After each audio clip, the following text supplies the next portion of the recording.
Menurut catatan kitab kematian Mesir kuno, ada sesosok dewa seperti monster yang aneh yang tinggal di bagian terdalam dari dunia bawah yang gelap. Dewa ini memiliki wujud kepala jackal atau serigala dan badan manusia.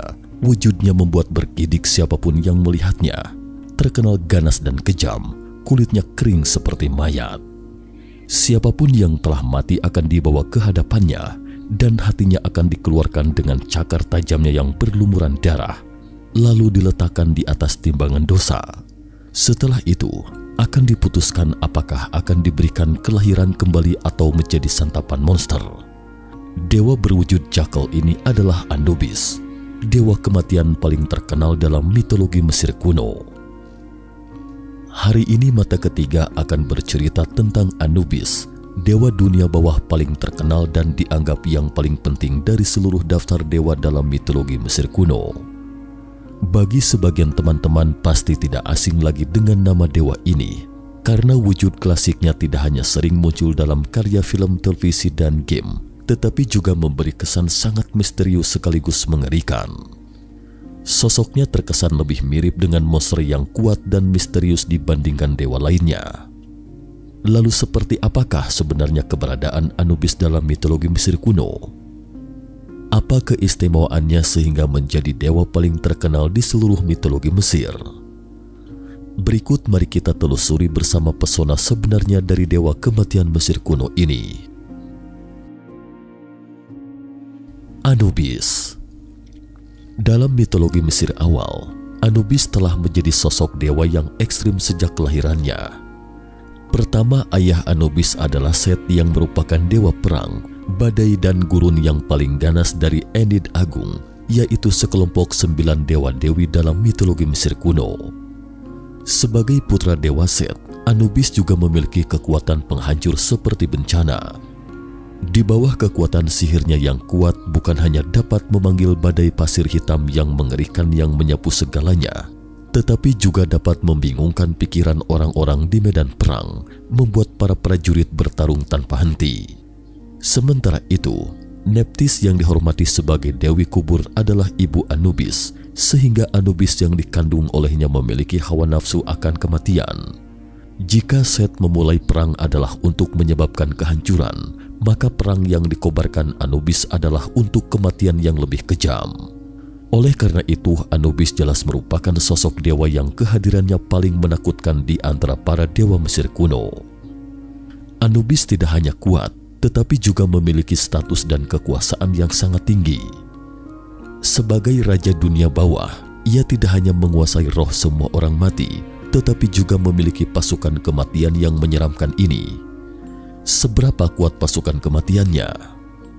Pertama, hanya jiwa pahlawan yang telah meninggal yang memenuhi syarat untuk bergabung dengan pasukan ini, dan Anubis akan membentuk kembali tubuh yang penuh dengan kekuatan magis untuk jiwa-jiwa heroik ini akan memiliki kekuatan yang lebih kuat dari sebelumnya setelah dihidupkan kembali.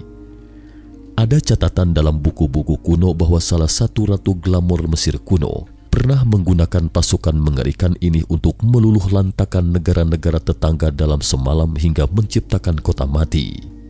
Bahkan banyak yang menganggap bahwa pasukan kematian Anubis mutlak dapat digolongkan di antara 10 legiun terkuat dalam sejarah mitologi.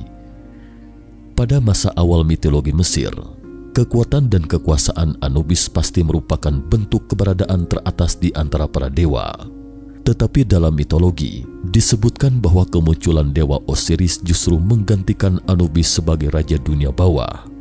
Namun sejak saat itu, Anubis memperoleh identitas baru yang lebih misterius, yaitu dewa penimbang hati atau penimbang dosa. Dikatakan bahwa ketika seseorang meninggal, rohnya akan ke alam kematian, dan Anubis yang sudah menunggu saat ini akan menuntun si mati ke sebuah timbangan raksasa untuk upacara penghakiman terakhir yang sakral, yaitu menimbang hati.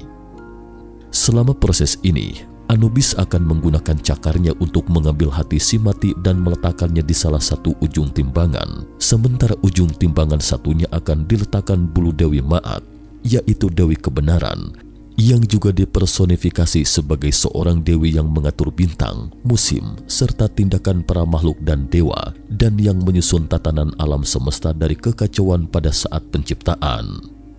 Jika timbangan hati lebih berat dari bulu kebenaran, maka itu berarti dosa si mati yang pernah dilakukan semasa hidup di dunia.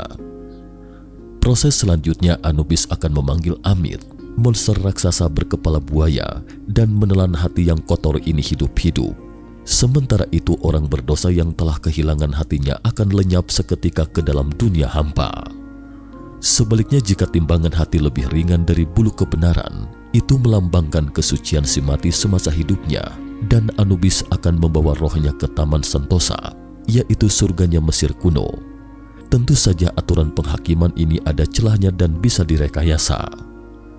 Di Mesir kuno, jika para bangsawan atau orang kaya dan berpengaruh khawatir tidak dapat melewati penghakiman Anubis setelah mati, mereka akan menggunakan sekarab atau semacam jimat dan segel impresi populer di Mesir kuno.